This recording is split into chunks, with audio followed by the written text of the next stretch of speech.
আমাদের এই শান্তির জীবনের ক্ষেত্রে সবচেয়ে বড় ভূমিকা রাখে টাকা। টাকা থাকলে দুনিয়া আপনাকে ফেলুর জানাবে, টাকা না থাকলে এই দুনিয়া আপনাকে চিনবে না। টাকা কতটা শক্তিশালী জানেন? টাকা নাই তো কোনো সম্মান নাই, টাকা নাই তো কোনো আত্মীয় স্বজন নাই, টাকা নাই তো কোনো সুখ শান্তি নাই, টাকা নাই তো ইচ্ছে নাই, কোনো বন্ধু নাই, কোনো যোগ্যতা নাই, সমাজে কোনো মূল্য নাই। কিন্তু আমি মনে করি ধন সম্পত্তি টাকা পয়সা দিয়ে আপনি এত কি করবেন? পৃথিবীর সবচেয়ে বড় সম্পদ হচ্ছে মানুষের মানসিক শান্তি। যেখানে পাবেন মানসিক শান্তি সেখানেই চলে যান। জীবনে টাকার দরকার আছে, কিন্তু খুব বেশি দরকার নেই। কারণ এই টাকা যদি অতিরিক্ত হয়ে যায় তাহলে সবার আগে আপনি সুখ চলে যাবেন। জীবনের রাস্তাটা সোজা নয়। এখানে চলতে গেলে কখনো পাথর সরাতে হয়, আবার কখনো পাথর হয়ে সবকিছু সহ্য করতে হয়। টাকা দিয়ে পৃথিবীতে অনেক কিছু কেনা যায়, কিন্তু শান্তি আর সম্মান দোকান থেকে কিনতে পাওয়া যায় না, কারণ তা অর্জন করতে হয়। মানুষ টাকা বানায় আর টাকা মানুষকে চেনায়।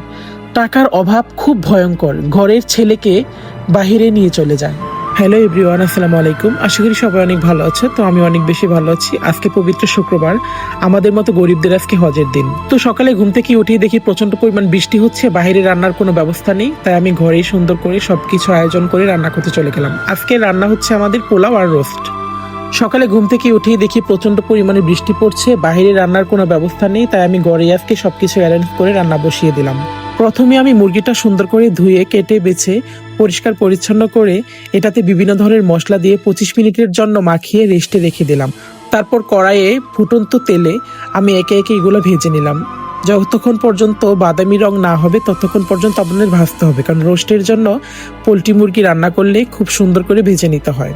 মুরগি ভেজে নেওয়ার পর এখানে রোস্টের সকল মশলা সুন্দর করে দিতে হবে। আমার কাছে টক দই ছিল না, তাই আমি দুধ আর লেবু একসাথে মিক্স করে 25 মিনিট রেখে দিয়েছিলাম ফ্রিজে। তারপর এটা দিয়ে রান্না করে ফেললাম। অনেকক্ষণ কষানোর পর ভেজে রাখা মুরগি দিয়ে দিতে হবে এবং নামানোর আগে একটু বেরেস্তা দিয়ে নামিয়ে ফেলবেন, তাহলে হয়ে যাবে আপনাদের সুস্বাদু রোস্ট। রান্না শেষ না হতে হতেই আজানের ধ্বনি আমার কানে আসলো। তারপর আমি চলে গেলাম গোসলখানায়, গোসল করলাম, সুন্দর করে ফ্রেশ হলাম। কারণ আমি আগেই বলেছি আজকে পবিত্র শুক্রবার, আমি শুক্রবারে নামাজ কখনোই বাদ দিই না।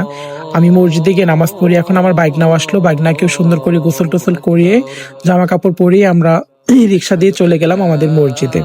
আমাদের বাসা থেকে মসজিদে যেতে সময় লাগে মাত্র 10 মিনিট। তো মসজিদে যাওয়ার পর দেখি ইমাম সাহেব সুন্দর করে খুতবা পড়ছে। আজকে আমার একটু দেরি হয়ে গেছে, তারপর আমি জোয়া নামাজটা শেষ করলাম।